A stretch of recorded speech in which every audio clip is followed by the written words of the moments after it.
Kalau menurut gua, kopi yang enak itu adalah kopi yang paling gampang dinikmatin. Wah, ganteng Bal. Ganteng banget. Mas terpengaruh. Oh gitu, iya bener. Ada. Iya. Wah, ini Gimana? pertanyaan yang bagus banget. Asik. Mulut kita. Mulut masing-masing. Mulut ke mulut. Mulut ke mulut ya tuh. Pernah tuh. Saya punya istri. Oke. Bapak kan pacarnya banyak. Benar. Malam ini kita bakal coffee testing. Coffee testing itu bertujuan untuk mengetahui karakter dan flavor dari si kopi bar. Nah, protokolnya itu sebelum kita bisa coffee testing, terus mencoba kopinya, sejam sebelum kita coffee testing itu dianjurkan untuk tidak ngerokok. Tidak ngerokok. Terus kedua, tidak boleh memakai wewangian karena itu bakal ngeganggu indera penciuman kita saat kita access kopinya. Cara yang pertama adalah kita bakal mencium dari ground kopinya. Kopi yang kita pakai kali ini itu Sippirok natural. Jadi Sippirok Sumatera Utara. Kita bakal pakai kopinya itu sebanyak 14 gram. Di sini gua ngebawa 2 buah sampel dengan kopi yang sama. Nah, Gunanya? Kita akan memilih kopi yang mana yang paling enak profile roastingnya. Yang besok kita bakal pakai di acara. Ya, walaupun kopinya sama, cuman style roastingnya berbeda. Jadi kita bakal memilih kopi yang mana yang bakal kita pakai besok. Jadi kita berdua bakal sharing kopi yang mana sih yang paling enak. Apakah dia pantas untuk kita seduh besok. Siap. Sebelum kita ngiling kopinya, kita harus flash dulu grindernya dengan sedikit kopi biar aroma kopi yang sebelumnya bisa keikutan. Terus kenapa gilingannya kasar dan 14 gram? Jadi ini udah menjadi standarnya di mana cupping itu menggunakan seperti ini. Cupping itu serupa dengan tubruk sebenarnya. Tubruk. Ini kopinya sampel 1 dan 2. Kita sama-sama ngegilingnya dengan kasar. Terus setelah kita giling, hal yang perlu kita lakukan adalah mengakses aromanya atau mencari tahu fragrance apa aja yang ada di kopi ini. Misalnya kayak kopi ini nih kopi yang natural yang cenderung akan memberikan kesan dan rasa yang memang lebih fruity dari kopi yang diproses secara wash atau full wash. Ini antara proses yang berbeda. Jadi kebanyakan flavor itu dipengaruhi dari ada beberapa pengaruh sebenarnya. Satu itu pasca panen, terus elevation ketinggian, terus variety. Kenapa sebenarnya yang paling banyak berpengaruh itu adalah pasca panen. Misalnya ini Sippirok natural diproses secara kering gitu kan. Jadi secara general pasca panen itu ada 2, kering dan basah. Jadi kalau yang basah tuh wash, semi wash. Kalau yang kering tuh honey natural. Yang honey dan natural tuh cenderung lebih fruity karena dia diproses bersama cherry-nya. Jadi kan sebenarnya kopi itu adalah buah yang dimanfaatkan bijinya. Nah, jadi karena proses itu dia cenderung lebih fruity karena daging buahnya ikut serta diproses di dalam proses pasca panen. Apa kalau menurut gua kopi yang enak itu adalah kopi yang paling gampang dinikmatin. Nah, jadi kalau emang kopinya enak, lu pakai bakunya udah enak gitu ya. seduhnya bakal enak. Nah, gelasnya tidak boleh kita pindahin. Jadi kalau misalnya kita pindah-pindah mulu nih, yang ini kita shaking mulu nih, nanti bakal beda. Iya, karena kan udah banyak prosesnya segala macam. Jadi kalau misalnya diamin ya memang ini baunya, aromanya. Kita cobain ya. Iya. Mas kan jago cium-cium kan ya? Nah, setelah kita giling, kan tadi udah kecium aromanya. Kira-kira ada aroma apa aja sih yang di sini? Yang Mas Iqbal ngerasain tuh? Gua juga nggak tahu sih spesifikasi Lemon. buah apaan, cuman ini ada buah yang cenderung asem sih rasanya. Gua nggak tahu sih kalau ada lemonnya dikit, terus ada stone seger, fruit. ini lebih Iya. seger sih kalau menurut Daripada yang gue. ini.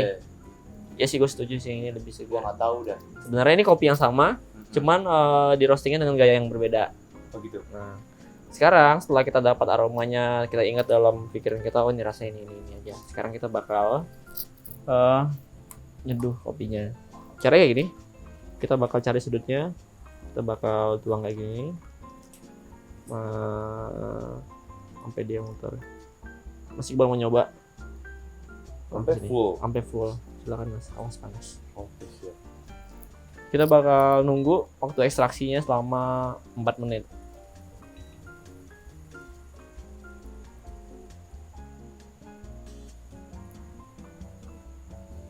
Kita bakal tunggu selama 4 menit sebelum kita bisa mencoba flavornya apa aja. Ini Proses masih emang ekstraksi kopi itu paling bener 4 menit. ya, untuk cupping dianjurkan 4 menit dalam ekstraksi yang baiknya. Nah, kita bisa cium nih aromanya nih. Sama nggak sama yang tadi? Wah, ganteng Bel. Ganteng banget. Rasanya bener, tapi gue masih suka ini.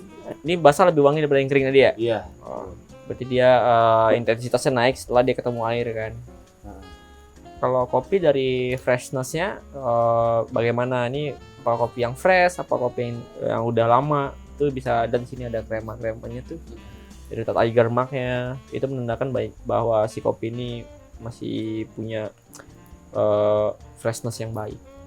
Jadi agar kita bisa membedakan bahwa dengan kopi yang sama aja kita bisa membuat karakter yang berbeda dari segi proses sangrai. Baru proses sangrai. Belum lagi ntar kita pas menyeduh banyak teknik tuh yang metode lainnya untuk merubahnya. At least kita tahu pas saat cupping kita tahu rasanya apa aja, terus kita juga bisa menentukan cara apa yang kita bisa pakai di kopinya. Oh, tekniknya gini nih, atau oh nih nyeduhnya gini. Rasio rasionya ya, air sama kopinya ya, itu lagi. Ya, ini gilingannya seperti ini. Jadi kita punya pertimbangan dalam menyeduh.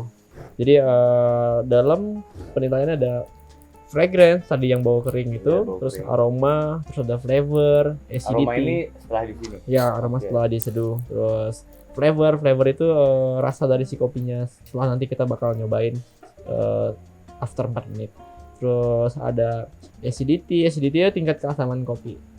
Gitu. Jadi seberapa asamkah dia gitu. Tingkat keasamannya itu penilaiannya itu melalui pengecapan mulut atau ada alat ukurnya lagi? Kalau tingkat asaman tuh melalui penilaian dari mulut kita. Mulut masing-masing. Mulut ke mulut. Mulut ke mulut ya tuh. Pernah tuh. Saya punya istri. Oke. Bapak kan pacarnya banyak. Benar. Nah, ini waktunya udah 4 menit. Sebelum dan setelah kita nyobain, kita harus nge-flash lagi ke sini. Oke. Jadi nggak ada aroma yang atau rasa yang bercampur. Terus sendok ini pas lagi ini kan harus di-rinse, maksudnya harus ditiriskan. Iya. Nggak boleh seperti ini. Etikalnya seperti ini aja. Ini udah cukup ngetirisin. Oke. 3 kali. 1, 2, 3. Nah, gini. Terus cobain yang ini. Ini 3 kali digigit. 3 kali didorong. Terus aromanya aja apa disuruh? Nggak usah, aromanya aja. 3 jari antara sendok dan hidung, Mas. Oke, siap. Cara ya, kita coba ya. Deketin 1, 2, 3. Oke. Nggak boleh diaduk terlalu banyak. Setelah di break, apakah ini bisa langsung diseruput? Belum bisa. Kita harus nge-crush dulu si kopinya agar ampasnya tidak ikutan saat kita nyeruput. Oke. Nah, kita pakai 2 sendoknya 2. Cara yang pertama seperti ini. Kita bakal buang ampasnya pelan-pelan, jangan sampai ada turbulensi adukan. Nah, bersih kan? Oke. Memang. Bagus tuh gambar itu. Nah, dibuang. Nah, kalau misalnya masih ada yang ampas yang tersisa, tinggal agak dipinggirin dikit. Oke. Kita udah bisa nyicipin kopinya. Oke, sebenarnya kalau cupping nggak harus bunyi kencang atau bunyi, yang penting si kopinya itu bisa nyebar ke seluruh lidah sih sebenarnya. Seluruh sisi mulut, ya, karena kan lidah punya fungsi yang berbeda. Di ujung manis, kanan kiri depan itu asam, ya. Kanan kiri belakang itu asin, belakang pahit, tengah umami. Tengah umami, benar. Iya.